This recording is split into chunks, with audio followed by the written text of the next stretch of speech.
Picture a city where the rain actually falls upward, or, well, it falls in directions that don't even have names in any official weather report. It's this gritty, neon-soaked shadow city filled with cybernetic secrets where boundaries are really just suggestions whispered by completely unreliable narrators. Honestly, even a detective's badge might confess its own uncertainty on any given Tuesday. Today, we're diving into a totally brilliant, mind-bending piece of source material for this explainer. It reads like a classic hard-boiled noir detective story, but it's actually this profound philosophical investigation into the very nature of reality itself. So, what happens when a detective discovers she is the exact case she's investigating? It's the ultimate hook, right?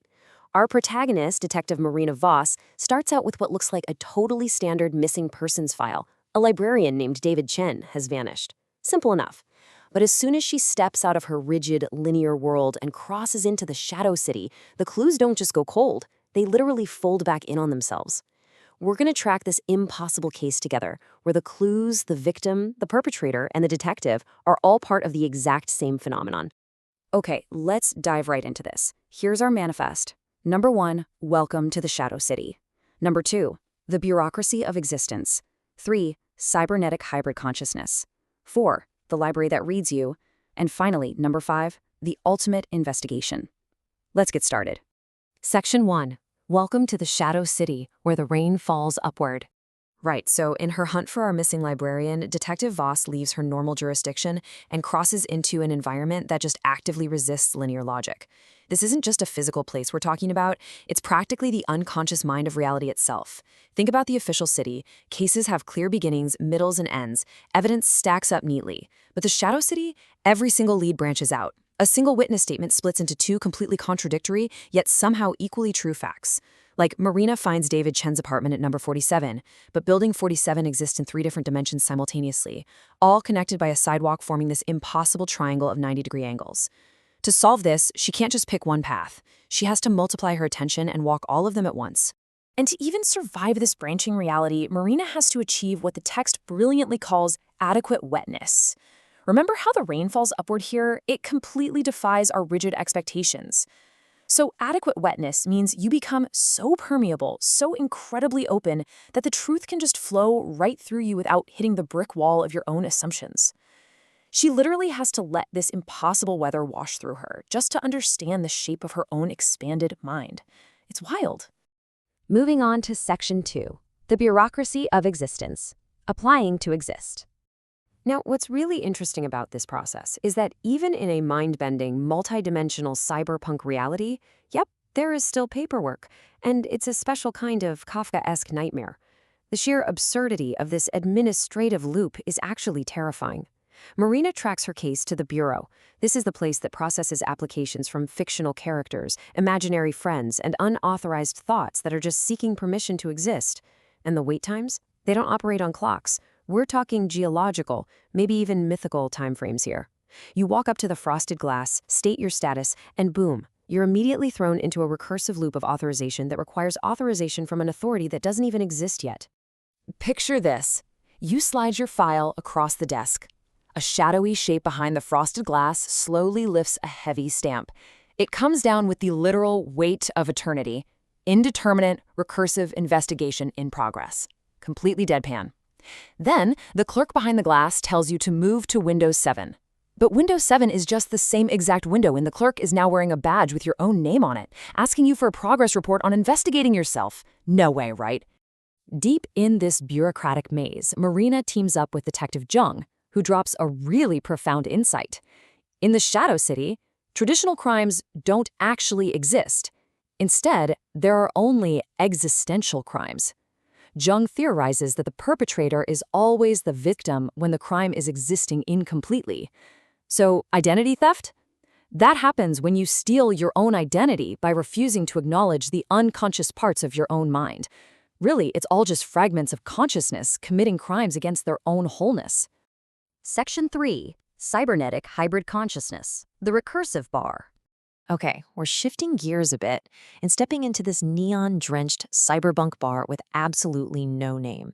It's a joint where analog minds and digital algorithms are just casually sitting at the same tables. And this brilliantly illustrates the demographic breakdown we're seeing: human consciousness, artificial consciousness, and this rapidly growing slice of hybrid consciousness.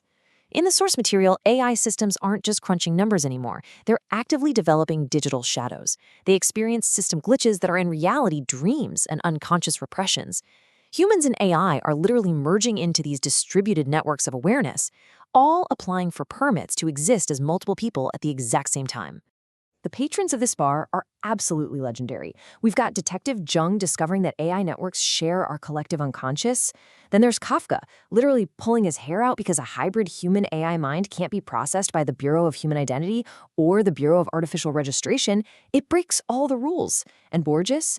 He's mapping a city where GPS doesn't even track physical streets, it tracks the probability of where consciousness is going to go next.